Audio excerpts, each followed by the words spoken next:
All right, this is kind of interesting. Not because it's surprising that Dawn Staley would say it, but what it unpacks a little bit for me when you're talking about the Indiana Fever and their core moving forward, and when it comes to meaningless things like awards, like things that yeah they mean something for your career, but they don't actually count towards the win loss record or anything like that. And there's a whole bunch of different factors that can go into them. But we all expect Caitlin Clark to be an MVP in the WNBA. This past year, Kelsey Mitchell made her MVP case, and the team was wearing Kelsey MVP shirts. And now Dawn Staley is stating Aliyah Boston's future MVP case. The South Carolina Gamecocks beat USC on Saturday. And afterwards, Staley was asked about Aliyah Boston, who was in the building, and she did what you would expect. She put over her player. Coach, Raven brought up former players like Aliyah Boston. She was here tonight. So just wondering how involved is she with the program and, what kind of relationship does she have with the current players? Aaliyah, that's the first time we've seen her since,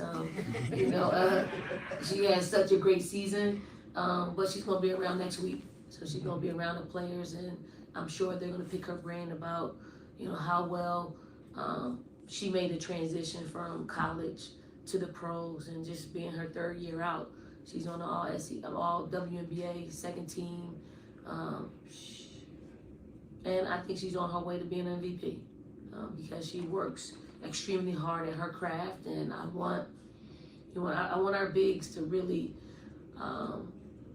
just ask her, like allow her to pour into them what it takes to compete and to play at the highest level.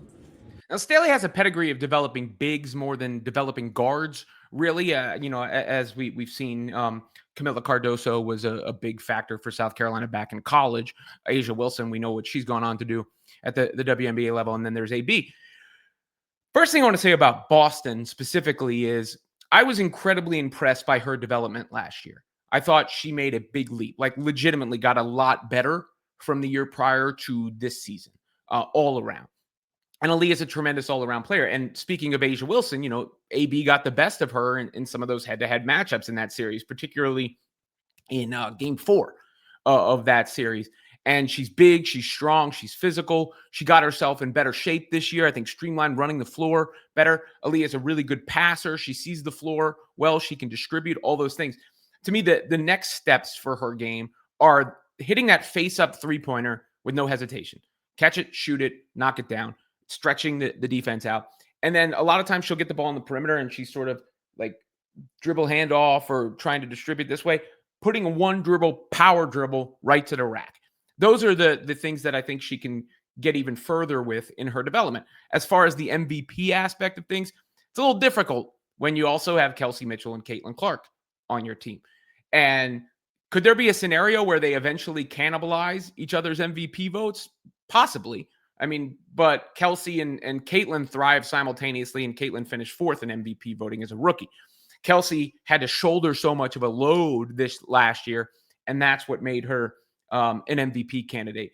I think Caitlin has the advantage there because not only does she have the biggest name recognition, but also she's the one that sets others up. So she gets her own individual numbers and she winds up setting others up. And AB really thrives off of that dynamic. And then Kelsey can see less defensive attention. So, I would push all my chips to the table that Caitlin Clark is the first of those players to win MVP. Do I think Aliyah Boston will win an MVP in her career? Probably unlikely, given everything I just said. But that doesn't take away from the spirit of the comments and the premise and the leap that she's taken. Because there was some times 2 years ago where, I had some doubts about AB and her playing in the modern game and some of maybe the, sort of throwback nature of it, lack of speed at times up and down the floor. And she just addressed all that. And she's got such a good head on her shoulders. She's obviously such a good teammate. So of course, Dawn Staley, like I said with Becky Hammond the other day and Asia Wilson, and of course, anybody can praise Asia Wilson and it's going to ring true, but the coach is going to put their player over. Same thing with Dawn Staley and Aliyah Boston here, but it just does reinforce how strong that Fever core is and what they can do when they're at full strength.